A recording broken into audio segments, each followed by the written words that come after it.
The first time I walked into a Unity church, many things in my life had led me to that point. But the first time I walked in, and they said, there's one power and one presence in my life and in the universe, God the good omnipotence, I could not say it and be in personal integrity. Because I grew up in a faith tradition that very much believed and taught in God and who else? The devil. I mean the real devil. So I believe not Flip Wilson. I grew up believing there was a God and there was a devil and there was a heaven and there was a hell. And I was not about to say that there was no devil because that devil might get me. So when I heard that, it was disturbing to me, honestly. But what I could say was this: there is only one true power and one true presence. But what I didn't just say, well, that's a bunch of BS. Those people are crazy. I resonated with a lot of what was being experienced. I also didn't say, oh yeah, that sounds good. I'll just jump over here and believe that. I was taking dominion over my beliefs and over my feeling, and it disturbed me. So in my own prayer and meditation time, I began to sit with that. I began to think, all right, there's God, and I do believe that God is the most powerful God in the world. And as I began to be with it more and more, I really began to think about, well, what is God?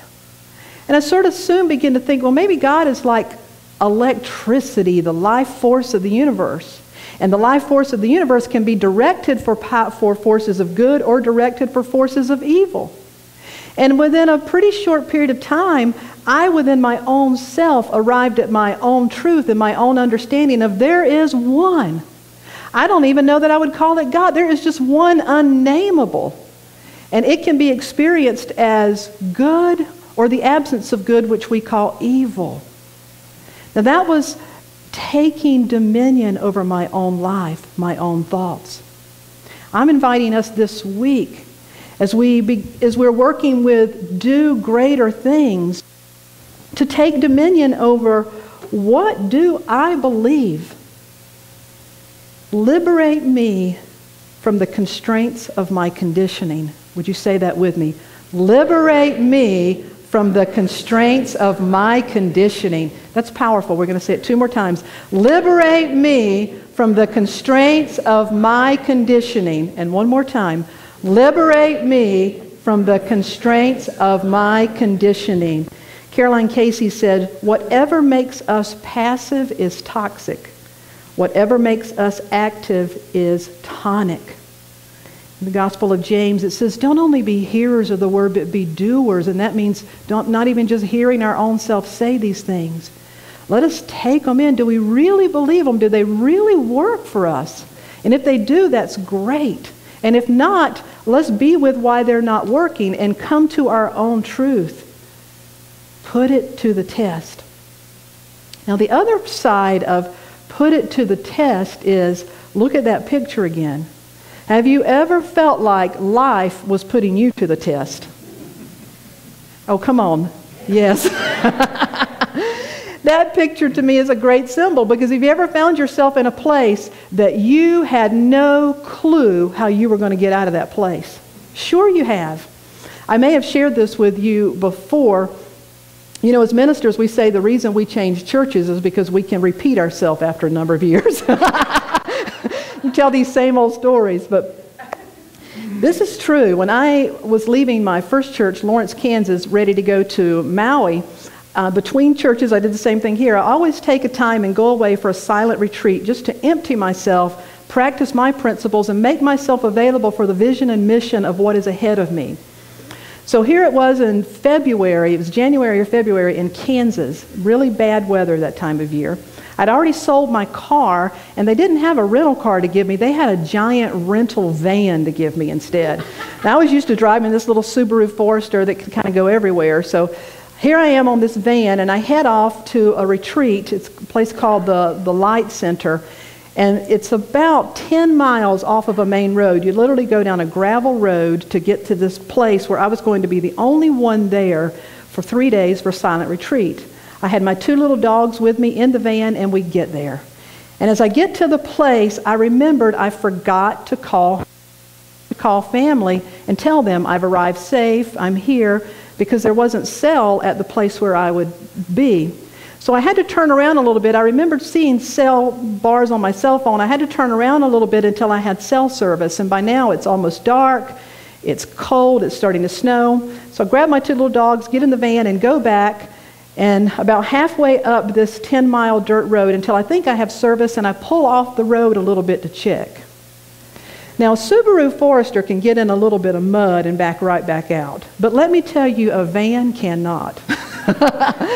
I pulled off this road, looked, oh, no cell phone, and I started to back up, and it started spinning. And then I did the thing you absolutely don't do. I started going back and forward, back and forward, back and forward, and just buried it down there. And so here I am. It's almost dark. It's snowing. It's cold. I'm on this road. I don't know how much further I have to go to get cell service. Nobody's going to pass me here. And I feel like that goat on that rock. So after I fretted a bit, I remembered my spiritual principles, and I prayed. And I mean I prayed. Said, okay, God, I believe that there's more than meets the eye. There's more to me than is seen. And I need help from guardian angels, guidance, whatever you've got. I need help right here, right now. And I thought I was going to have to get out and walk, and I started looking. I didn't even have the leashes for my dog, so it's getting worse by the minute. And finally, I just get really quiet and still, and I hear something that says, look in the back. And I look in the back, and the only thing I see, there's this little piece of cardboard in the floorboard. And it says, pick it up, tear it in half, and put 1 piece under each front tire. I'm like, is there anybody else? Like, okay, this is a big van, and I'm really stuck in the mud. You're talking cardboard? Yes, Darlene.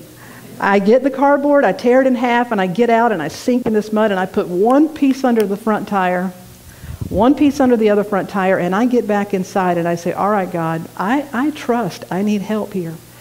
Put that van in reverse, and it popped right out. I was like, wow. I am not kidding you. I didn't want to leave the litter, the cardboard, so I jump out to pick it up. I couldn't even see, so buried in mud. There's times in our life when life feels like it puts us to the test.